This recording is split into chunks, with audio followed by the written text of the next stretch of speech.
Well, if you have a little bit of time left in your tape, I don't know how you'd work this in, but you're looking down the river here, and now you got to remember one thing. I told you that the shippers all built their piers and their crude long warehouses here, and they stored the oil, and then they would take it down. And they made a lot of money, there's no question about it. They took tremendous risks. Several times, ice formed in this part of the river, and that ice would let go, and it would come down, come across the mouth of the river, and completely wipe out all of those piers, all of those warehouses, and all that crude oil, which just went in the river, and it was lost. They had several fires over here, which wiped everything out. So this was not just if you had enough money and you could buy the crude up the creek real cheap and then send it to Pittsburgh and Philadelphia, an opportunity to make a tremendous amount of money. It wasn't all that easy. You had to admire these guys. It was a rough time. This was mud. There wasn't anything here. This was mud. And they made an industry out of it. I have nothing but the highest admiration for them. When I came up here 10 years ago, bought an old house. It's over on West First Street, big old house. And once you buy a big old house, you start to say, what is it? And in the process of learning the architecture of those old houses, you can't help but learn that the people who built them were these old oil guys. And I didn't know much about them, but the old houses is really what drew me into it. And by learning who built the old houses, I was introduced to the oil industry around here and just put it all together.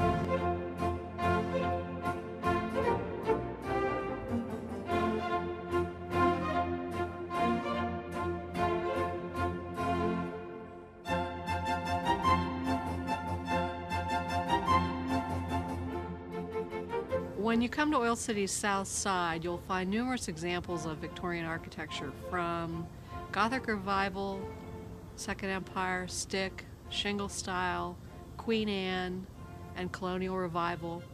If you're interested in visiting some of these houses or taking a walking tour, the Chamber of Commerce office has walking tour, self-walking tour brochures that you can pick up and wander through the sidewalks to see these gorgeous homes.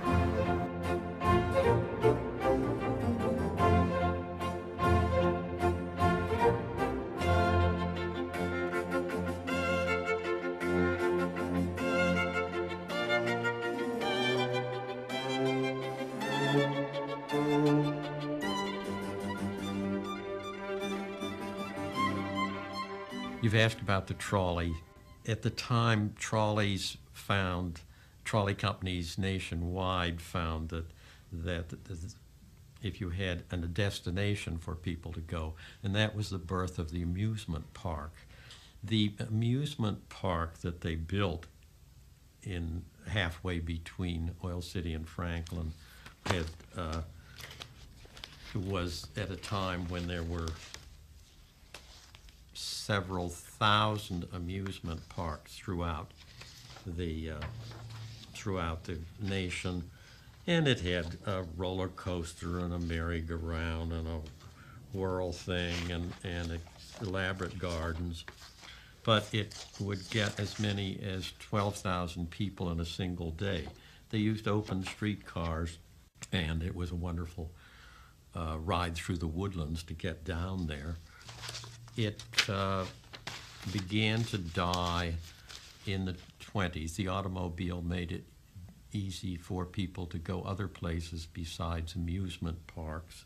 Monarch Park was a wonderful center of entertainment for about 30 years, and people, although it last operated in 1928, there's still a few people around who remember it warmly, and its stories are wonderful.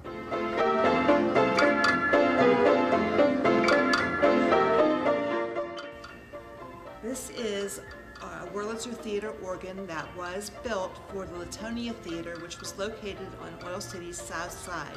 It was one of the grand old theaters of its day, and it opened in March of 1929.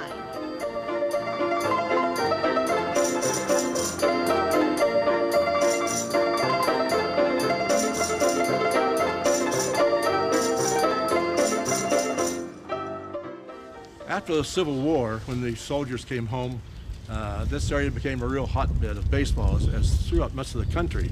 up to the Civil War, it was played mostly in the East Coast, New York, New Jersey. But when their soldiers returned home, they started playing baseball. And so that's this area between Franklin and Oil City became really a hotbed of baseball. And in this area we're located right now, a lot of games were played here. Now originally this was called Sedgwick Field back in the 1880s to the early 1900s, and eventually it was called the West End Park or West End Field. Anyway, a lot of baseball took place here. And some people say, you know, this friendly competition between Franklin and Oil City started with football or basketball. It started with baseball back in about 1883, 84. But the first game between Franklin and Oil City was played in 1866. And Franklin won 81-30.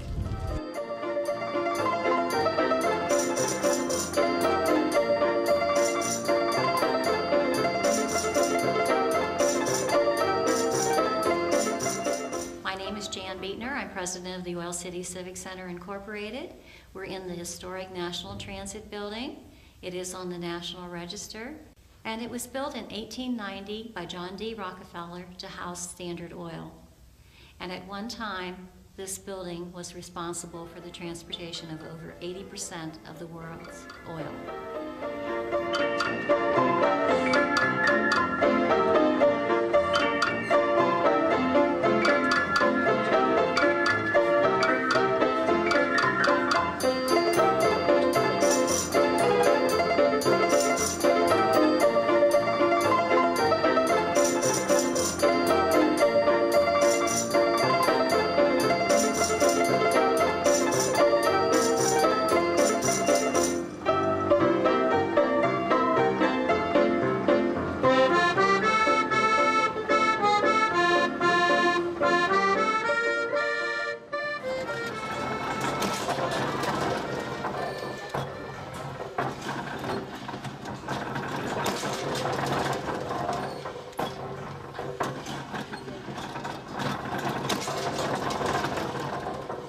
William Huber,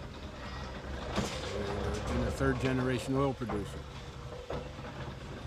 This is an oil well supply power. It's got 17 wells on it. And it's been here since 1906. Right at this moment, we're not running a gas engine, but this gas engine is still in there. My dad used to bring me over here in a basket when I was a baby. I kind of grew up with it. My granddad started the lease in 1906, so we'll be here 100 years this year. I appreciate you documenting me on your film.